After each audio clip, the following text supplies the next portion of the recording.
34-year-old Frank Jacobs was an easygoing taxi driver who worked at the Princess Casino in Belize City. But sometime between 8:30 on Wednesday night and 1 this morning, his life was viciously cut short and his body discarded outside of Belize City. The body was discovered here on the entrance to Vista Del Mar Phase 1 by a resident heading out to work early this morning. Police say it had multiple stab wounds to the chest. We discovered the lifeless body of Frank Jacobs around 6:50 a.m.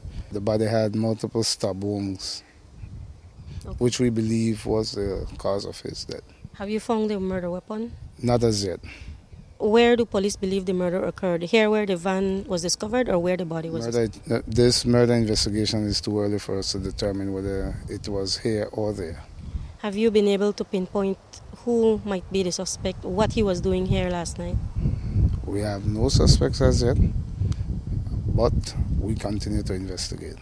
Part of the investigation will be to find out what happened to Jacobs' shirt and one of his tennis shoes, because when police found him, he wore only his jeans pants and 1 foot of tennis. His common-law wife, Shelly Jones, told Love News off camera that Jacobs called her on the phone just before 9 on Wednesday night and that the connection was suddenly lost. Jacobs, she said, was to pick her up at work at 9. She said when their call got disconnected, she tried several times to reach him, but only got his voicemail. Frank called me around 8:30. He said, babe, you almost time to come off? I said, it's soon 9 o'clock. He said, I really want to spend some time with you. Because lately we not spend no time together. That us, the regular come off, man. I tell him, how your phone sound like you broke up. He said, he going for my lead job. I tell him before I ask him before, what part you going? They press the button on my ears. You're a lot of noise. And right there, so the phone gone off. So I call back, and the phone ring 3 times. Then they just take off the phone, and after that, when I constantly call, I'll call a lone voicemail. Jacobs' brother, Gabriel, started to make checks and found out that the green van that Frank had borrowed only on Wednesday had been found even further up on the Northern Highway in Biscayne Village at mile 24. I call him, no response. I gone to the police station, say if maybe they lock on down, maybe something he do, nothing happen, you know. You know, no trouble, man. He no mess with nobody. He want, if he got the last thing, I give it. Yeah, he there for anybody. We have discovered a van, a green and grey Chevy Astra van that we believe was driven at the time by the deceased Frank Jacobs. Someone in this area discovered the van this morning and immediately called the police. We're following up on that. Nobody heard or saw anything strange? Part of the investigation we're still trying to establish. But someone did see the van heading into the feeder road sometime between 12 and 1 this morning.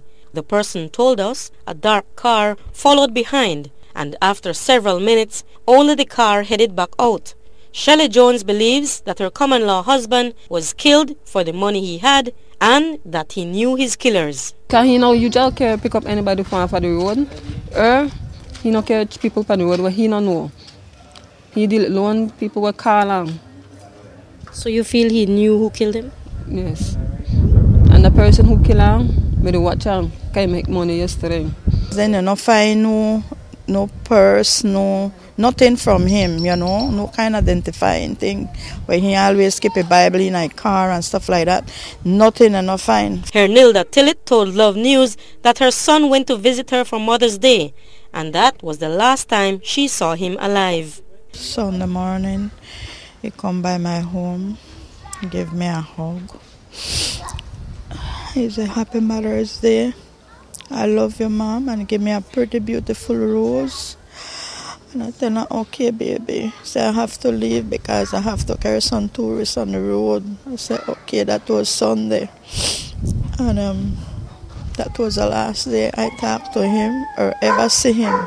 My brother don't deserve to die like that. While the family is convinced that robbery was the motive of the killing, Police have not established that theory and continue to follow leads as to who were the last customers seen with Jacobs. Reporting for Love News, I am Marion Ali.